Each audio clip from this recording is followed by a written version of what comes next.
പിതാവിന്റെയും പുത്രന്റെയും പരിശുദ്ധാത്മാവിന്റെയും നാമത്തിൽ ആമേൻ. ഇന്ന് ജൂൺ 10 ബുധനാഴ്ച. അമ്മേ പരിശുദ്ധ അമ്മേ, അമ്മേ പരിശുദ്ധ ദൈവമാതാവേ, കൃപാസനത്തിലൂടെ ഞങ്ങൾക്കും ഞങ്ങളുടെ ദേശത്തിനും അമ്മ മധ്യസ്ഥം തേടി തന്ന എല്ലാ അനുഗ്രഹങ്ങൾക്കും കൃപകൾക്കും ഞങ്ങളിപ്പോൾ ഹൃദയം നിറഞ്ഞ നന്ദി പറയുന്നു. അമ്മേ പരിശുദ്ധമ്മേ ദൈവമാതാവേ, 2004 ഡിസംബർ 7 ഉച്ചകഴിഞ്ഞ് 2:30 കൃപാസനത്തിൽ സംഭവിച്ച അമ്മയുടെ പ്രത്യക്ഷപ്പെടലിനെക്കുറിച്ച് തിരുസഭയ്ക്ക് സമർപ്പിച്ചിരിക്കുന്ന പഠനരേഖകളുടെ സഭാത്മകമായ പഠനം ആരംഭിക്കുവാൻ ഞങ്ങൾ പ്രാർത്ഥിക്കുന്നു. അമ്മേ പരിശുദ്ധമേ, ഭൂസ്വർലോകങ്ങളുടെ രാജ്ഞിയായ അങ്ങേയ്ക്ക് ഭൗമസംരക്ഷണത്തിനായി പ്രപഞ്ചപ്രകൃതിയെ തന്നെ തിരുസഭ പ്രതിഷ്ഠിക്കുവാൻ ഈ പ്രത്യക്ഷീകരണം വഴി ഇടയാക്കണമേ. പരിശുദ്ധമേ, ജപമാല മാതാവേ, സകല കൃപാസനം പ്രാർത്ഥനയോടും ചേർത്ത് ഞങ്ങളിപ്പോൾ പ്രാർത്ഥിക്കുന്ന ഈ കുടുംബത്തിന്റെ പ്രത്യേക നിയോഗം മക്കളെ.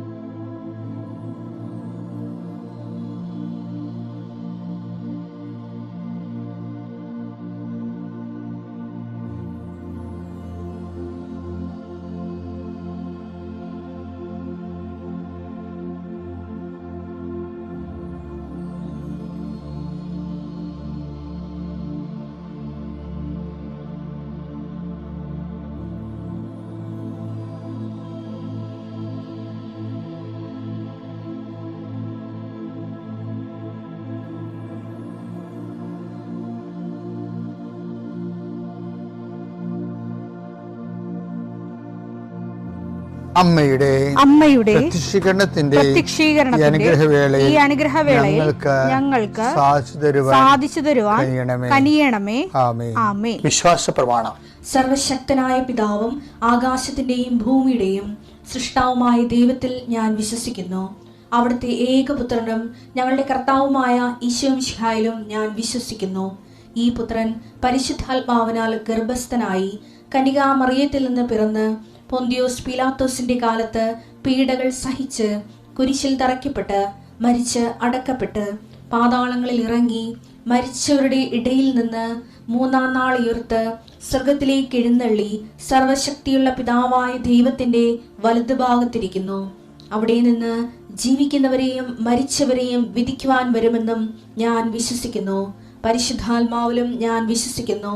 വിശുദ്ധ കത്തോലിക്കാ സഭയിലും പുണ്യവാന്മാരുടെ ഐക്യത്തിലും പാപങ്ങളുടെ മോചനത്തിലും ശരീരത്തിന്റെ ഉയർപ്പിലും നിത്യമായ ജീവിതത്തിലും ഞാൻ വിശ്വസിക്കുന്നു. ആമേൻ. സ്വർഗ്ഗസ്ഥനായ ഞങ്ങളുടെ പിതാവേ, അങ്ങയുടെ നാമം പൂജിതമാകണമേ. അങ്ങയുടെ രാജ്യം വരണമേ. അങ്ങയുടെ തിരുമനസ് സ്വർഗത്തിലെ പോലെ ഭൂമിയിലും ആകണമേ. അന്നു വേണ്ടുന്ന ആഹാരം ഇന്ന് ഞങ്ങൾക്ക് തരണമേ. ഞങ്ങളോട് തെറ്റ് ചെയ്യുന്നവരോട് ഞങ്ങൾ ക്ഷമിക്കുന്നത് പോലെ ഞങ്ങളുടെ തെറ്റുകൾ ഞങ്ങളോടും ക്ഷമിക്കണമേ. ഞങ്ങളെ പ്രലോഭനത്തിൽ ഉൾപ്പെടുത്തരുതേ, തിന്മയിൽ ഞങ്ങൾ രക്ഷിക്കണമേ. ആമേൻ. നന്മ നിറഞ്ഞ മറിയമേ, സ്വസ്തി. കർത്താവ് അങ്ങയുടെ കൂടെ സ്ത്രീകളിൽ അങ്ങ് അനുഗ്രഹിക്കപ്പെട്ടവളാകുന്നു. അങ്ങയുടെ ഉദരത്തിൻ ഫലമായി ഈശോ അനുഗ്രഹിക്കപ്പെട്ടവനാകുന്നു. പരിശുദ്ധ മറിയമേ, തമ്പുരാന്റെ അമ്മേ, പാപികളായ ഞങ്ങൾക്ക് വേണ്ടി ഇപ്പോഴും ഞങ്ങളുടെ മരണസമയത്തും തമ്പുരാനോട് അപേക്ഷിക്കണമേ. ആമേൻ. കർത്താവേ, നിന്റെ ഉന്നതമായ നാമത്തിന് സ്തോത്രം ചെയ്യുന്നു. കർത്താവേ, നിന്റെ വിശുദ്ധ പൗരോഹിത്യത്തെ മഹത്വപ്പെടുത്തണമേ. കർത്താവെ, സഭയിലുള്ള സാന്നിധ്യം പ്രകടമാക്കണമേ. 40 വർഷം ഞാൻ അർപ്പിച്ച കൃപാനയുടെ യോഗ്യതയാണ്. കൃപാസന അൾത്താറെ ജീവനോടെ പ്രത്യക്ഷപ്പെട്ട പരിശുദ്ധ അമ്മയുടെ മാധ്യസ്ഥത്തിൽ ഞാൻ മക്കളെ ആശീർവദിക്കുന്നു. ഈശോയെ, എവിടെയെങ്കിലും യാത്ര ചെയ്യുന്ന മുമ്പ് ഇതൊന്ന് കൂടിയിട്ട് പോണവരുണ്ട്. ഈശോയെ, അവർ മക്കളുടെ ഇന്നത്തെ മുഴുവൻ യാത്രകൾ ഞാൻ അങ്ങേക്ക് ഏൽപ്പിക്കുന്നു. കർത്താവേ, നിത്യവൃത്തിക്ക് വകയില്ലാത്തവരുണ്ട്. എല്ലാ മേഖലകളിലും വിഷമിക്കുന്ന മക്കള്. ഇക്കാലങ്ങളിൽ ഏറ്റവും വലിയ ദുരന്തം ചെറിയവരെ തിരക്കാൻ ഉള്ള സംവിധാനങ്ങൾ പ്രവർത്തനക്ഷമമല്ല എന്നുള്ളതാണ്. ചിലര് പ്രത്യേക ഏജൻസിനെ വെച്ചുകൊണ്ട് ഇവിടെ ദരിദ്രരില്ല, രോഗികളില്ല,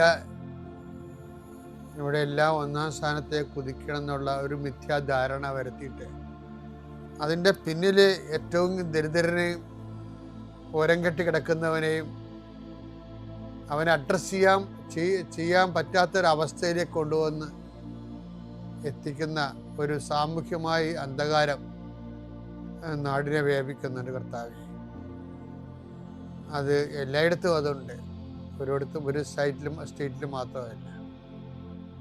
ഈ രാജ്യത്ത് തന്നെ ഇങ്ങനെയുള്ള കുറേ ഏജൻസികൾ ഇരുന്നുകൊണ്ട് മിഥ്യാബോധങ്ങൾ സൃഷ്ടിക്കുന്നുണ്ട്.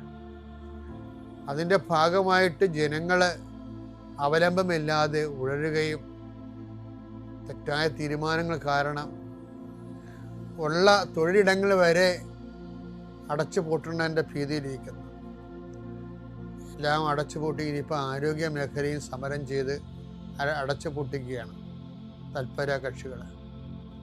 ഓരോരോ കാരണങ്ങൾ പറഞ്ഞു. നാളെ ഈ രാജ്യത്ത് ഒന്നിനും മുതൽ മുടക്കാൻ ആരും ഉണ്ടാകത്തില്ല. അപ്പോഴും ഈ രാജ്യം ഒന്നാം സ്ഥാനത്താണെന്ന് പറഞ്ഞുകൊണ്ടേയിരിക്കും. ജനങ്ങളുടെ ശ്രേയസ്സിനും എല്ലാവരെയും സന്ധിക്കാൻ ആവശ്യമായ മാർഗം കാണിച്ചു കൊടുക്കണം പ്രാർത്ഥിക്കുന്നു. പിതാപുത്രനും പരിശുദ്ധാത്മാവായ സർവ്വേശ്വര എന്നേക്കും ആമേൻ. എൻ്റെ പ്രിയപ്പെട്ടവരെ, കർത്താവിൻ്റെ വചനത്തിലെ നമ്മളുടെ സ്റ്റാറ്റസ് എന്താണെന്ന് പറയുന്നുണ്ട്. പ്രവർത്തകരുടെ, പ്രേക്ഷിതരുടെ, നമ്മൾ ദൈവത്തിൻ്റെ നമ്മുടെ കൂടെ ദൈവം ചെയ്യുന്ന വേലയുടെ കൂടെയാണ് നമ്മൾ ചെയ്യുന്നത്. അതാണ് ബൈബിൾ പറയണത്, നമ്മൾ ദൈവത്തിൻ്റെ കൂട്ടുവേലക്കാരാണെന്ന്. അപ്പം നമ്മളുടെ തണ്ടിയായി നിൽക്കുന്നത് ദൈവമാണ്. 1 കൊരിന്ത്യർ 3:9 ഞങ്ങൾ ദൈവത്തിൻ്റെ കൂട്ടുവേലക്കാരാണ്. ഞങ്ങൾ ദൈവത്തിൻ്റെ കൂട്ടുവേലക്കാരാണ്. നിങ്ങളാകട്ടെ ദൈവത്തിൻ്റെ വയലും വീടും. പ്രേക്ഷിതനെന്ന് പറയുന്ന ആള് ബേസിക്കായിട്ട് ആരാണ്? ദൈവത്തിൻ്റെ കൂട്ടുവേലക്കാരെയാണ്. അപ്പോൾ നമ്മുടെ പണിക്കൂട്ടുകാരൻ ആരാണ്? ദൈവമാണ്. അപ്പോൾ ദൈവമാണ് പ്രവർത്തിക്കണത്. അപ്പോൾ നിങ്ങളിപ്പോൾ പത്രം കൊണ്ട് ഉടമ്പടിക്കാരാകുമ്പോൾ അയ്യോ, അപ്പോൾ നിങ്ങളുടെ കൂട്ടുകാർ ആരെങ്കിലും വന്നില്ലെങ്കിൽ നിങ്ങളുടനെ അവൾ വരട്ടെ അല്ലെങ്കിൽ അവൻ വരട്ടെ, നാളെ കൊടുക്കാം എന്ന് പറഞ്ഞ് മാറ്റി വെക്കുമ്പോൾ നിങ്ങളുടെ കൂട്ടുകാരക്കാരൻ ദൈവമല്ല, നിങ്ങളുടെ അയൽവാസിയോ ഫ്രണ്ടോ ആണ്. അങ്ങനെ സുവിശേഷത്തിൽ ഒരു ഓപ്ഷനില്ല. അതൊരു മാനുഷിക പ്രവർത്തനങ്ങൾക്കാണ് അതൊക്കെ വേണ്ടി വരുന്നത്. നമ്മൾ ചെയ്യുന്നത് മാനുഷിക പ്രവർത്തനമല്ല, ദൈവിക പ്രവർത്തനമാണ്. ദൈവിക പ്രവർത്തനങ്ങളിൽ കൂട്ടുവേലയിൽ വരണത്, അതർ സൈഡിൽ വരണത് ദൈവമാണ്. അതുകൊണ്ടാണ് ഈ പൗലോസ് അപ്പോസ്തലൻ തന്നെയും, ഞാൻ കഴിഞ്ഞ ദിവസം നിങ്ങൾ പറഞ്ഞില്ലേ, പിരിയാൻ നേരത്ത് തിമോത്തിയോസിനോട് പറയും, എൻ്റെ ജോലി പൂർത്തിയായി, ഞാൻ വിശ്വാസം സംരക്ഷിച്ചു, നീതിയുടെ കിരീടം എനിക്ക് വേണ്ടി കാത്തു വച്ചിരിക്കുന്നു. പക്ഷേ വിഷയം എന്താ? ഞാൻ പോകുന്നത് കാരണം നീ നിൻ്റെ ജോലി അയ്യോ കൂട്ടില്ലല്ലോ എന്ന് വിചാരിച്ചുകൊണ്ട് നീ അവസാനിപ്പിക്കരുത്. എനിക്ക് കൽപ്പിച്ചെടുത്ത് ഞാൻ നിൽക്കുമ്പോൾ നീ മുന്നോട്ട് പോകണം. ഒറ്റക്കാണെങ്കിലും നീ ജോലി ചെയ്യണം. 2 തിമോത്തി 4:2 വചനം പ്രസംഗിക്കുക. സാഹചര്യങ്ങൾ അനുകൂലമാണെങ്കിലും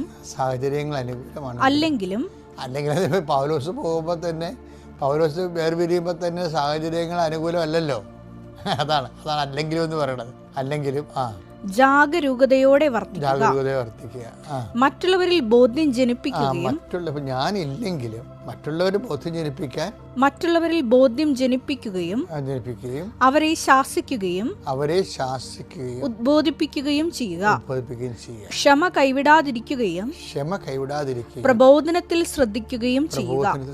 പ്രബോധനത്തിലെ എന്താ കാര്യം? പ്രബോധനമാണ് നമുക്ക് ആൾക്കാർക്ക് ബോധ്യങ്ങൾ നൽകുന്നത്. പിന്നെ ദൈവവചനം എന്തിനാണെന്ന് വെച്ചാൽ അത് പ്രബോധനമാണ്. തെറ്റ് തിരുത്താനും ദൈവവചനം അത് തെറ്റ് തിരുത്തുന്നതിനും.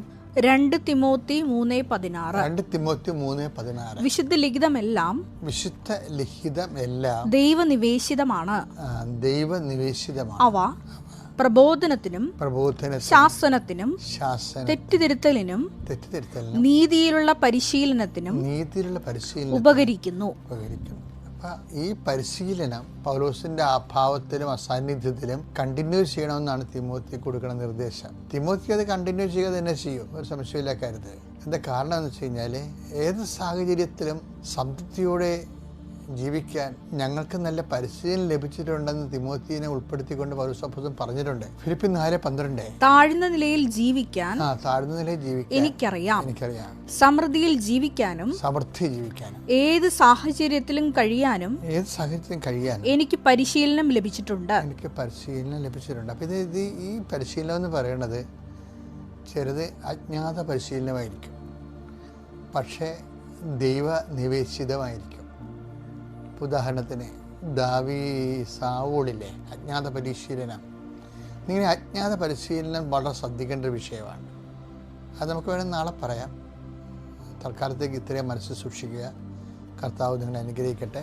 പിതാവിൻ്റെയും പുത്രൻ്റെയും പരിശുദ്ധാത്മാവിൻ്റെയും നാമത്തിൽ.